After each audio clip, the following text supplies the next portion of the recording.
My name is Lynette Self. I work for Coral Springs Charter School, and I am the assistant principal of middle school.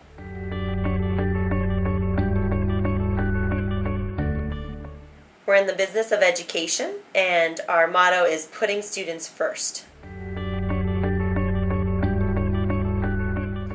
Well, to start off, first thing we do is welcome students to our school. As soon as they enter the building, we're saying good morning, how are you, seeing how, making sure that their day's starting off on the right foot. So most of the time I am in the hallways monitoring classrooms. I'm going into classrooms, I'm monitoring hallways, really checking to make sure that teachers and students are being successful, because that's the #1 priority around here. And of course, there's lunch duty, favorite task of the day, but what I love most about lunch duty is I get to see all the kids, all 800 and something kids I get to interact with. So that's a lot of fun because I get to really just talk to them on downtime. So most of my day is made up of just ensuring everyone is doing what they're supposed to be doing, learning, growing, being successful.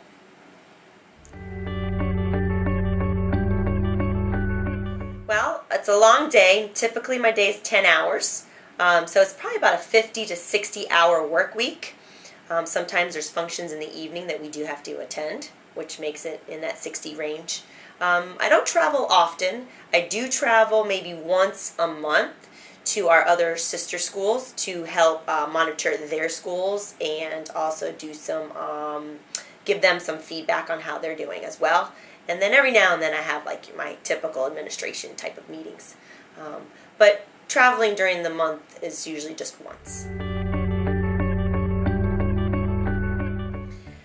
Well, to me, being in this profession, nothing is more rewarding than watching students grow personally and academically from year to year, day to day, week to week. And the most exciting part is when they actually graduate from high school and walk the stage and you get to shake their hand and say, have a nice one, good luck, be successful. So I think that being in a 6 through 12 school is the most rewarding because you get to see them come in as little guys and then they grow so much and then they leave and they cross that stage and you wish them well. That's an awesome part of my job for sure.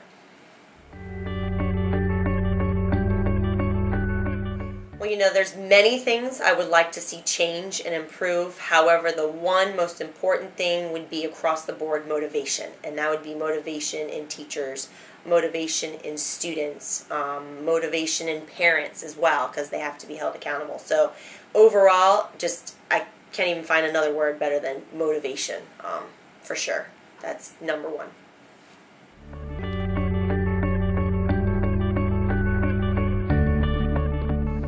Well, what surprised me the most as a person was that this wasn't something that I had planned to do. My original field was journalism, so I had planned to be in the news business and maybe possibly be an anchor.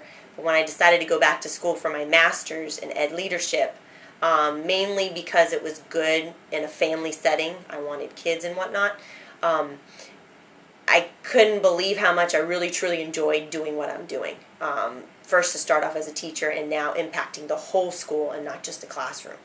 I really surprised myself. I didn't think I would ever be a teacher and I didn't think I would be an educator. So, and I love it.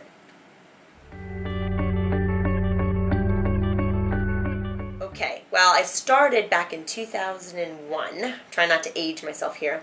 And I started teaching in a small town, actually in Clewiston. It's like on Lake Okeechobee, very, very small town. Very underprivileged kids, rural area. I started teaching there. And then after about 7 years of teaching, we moved kind of in between there. After 7 years of teaching, I decided, okay, I'm ready for the next level. I had obtained my master's degree while I started teaching. That was the first thing. I had to get an ed leadership degree.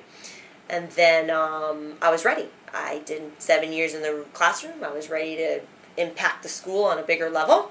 And that's when I started to look for positions at a higher level. And then actually got lucky and came across the principal here and was given an opportunity. And just like everyone, you're given the first opportunity, you just got to take advantage of it and work hard and make it happen. So. main service for me is just schools, servicing my other schools in our company, going there, helping the teachers there. But if you really want to talk about community service per se, I'm heavily involved with the city of Coral Springs, with their multicultural community and committee. They hold meetings here. We put on events. I help them with that. As a kid growing up, I spent a lot of time too with the underprivileged kids in Fort Lauderdale, and helping them, volunteering time in the office and working with the kids directly. I haven't done that in a long time due to the constraints of my job, but I help education overall, and spend a lot of time, if they call me and they need me to go somewhere, I'm going somewhere and I'm helping somebody, some school, children. That's mainly what I do as far as community service is involved.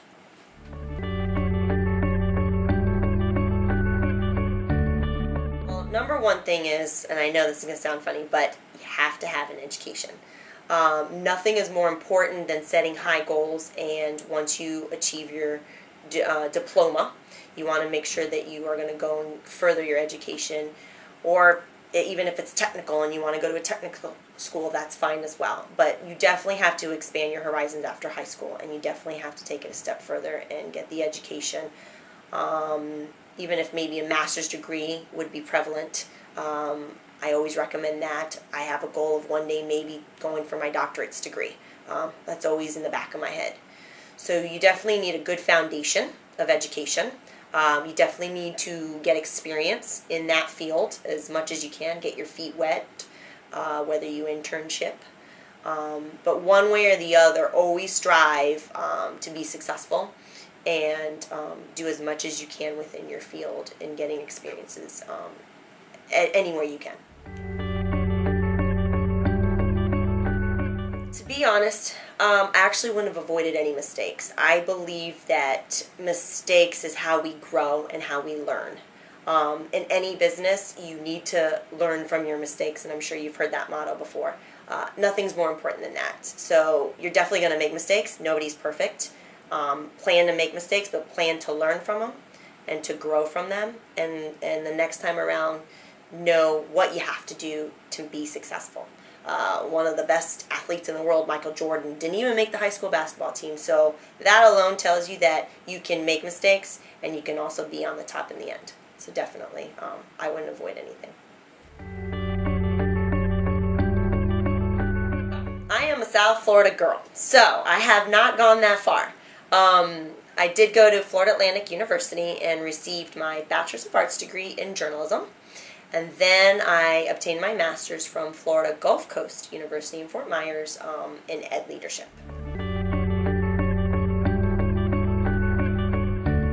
Well, back then I probably would have said to myself, take your time, be patient, definitely work hard, set high goals, and always learn from your mistakes. That would probably be the main points that I would make to myself then. And I think I did pretty good with making sure I was on the right path and heading in that direction.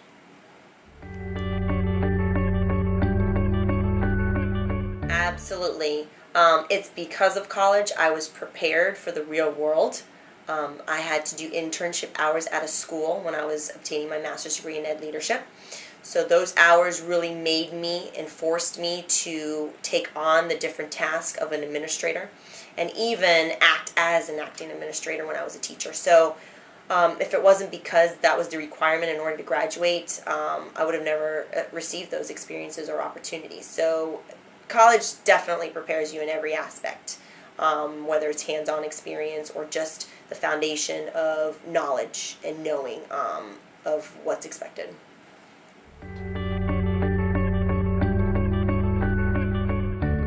Number one tip I would definitely give to all coming into this profession is to think before you act. And this is kind of like a broad spectrum here.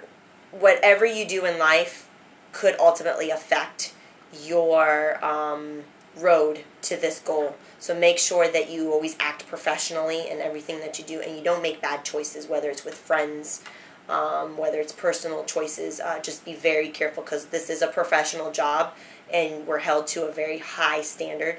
So number one, you really have to act professionally no matter what, no matter your age. That's number one. Number two, you have to be passionate. If you're not passionate about working with kids and helping them grow and learn and be successful, not the job for you, because you're going to be surrounded with children looking up to you, needing your advice and help. So that's definitely number two. Tip 3 would be team player.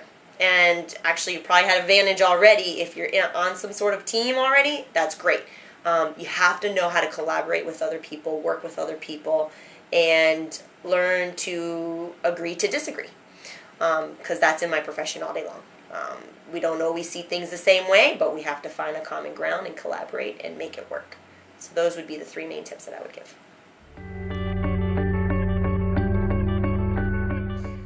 My number 1 tip would be always be professional in all of your experiences. And it would also be very good communicator, effective communicator to be more specific. That's definitely my number 1 professional tip. Personal tip. This is tough because I have a couple of personal tips I'd like to give. First one is that the best way to be successful is to make sure that you're making others successful as well. And I say that because we work in a field where there's a lot of people involved in everything. So you have to be able to make others successful, like my job, make teachers and students successful before I'm successful. That's my first personal tip. My second, sorry, I had to give it, is think big. Make your dreams become reality. That's definitely very important.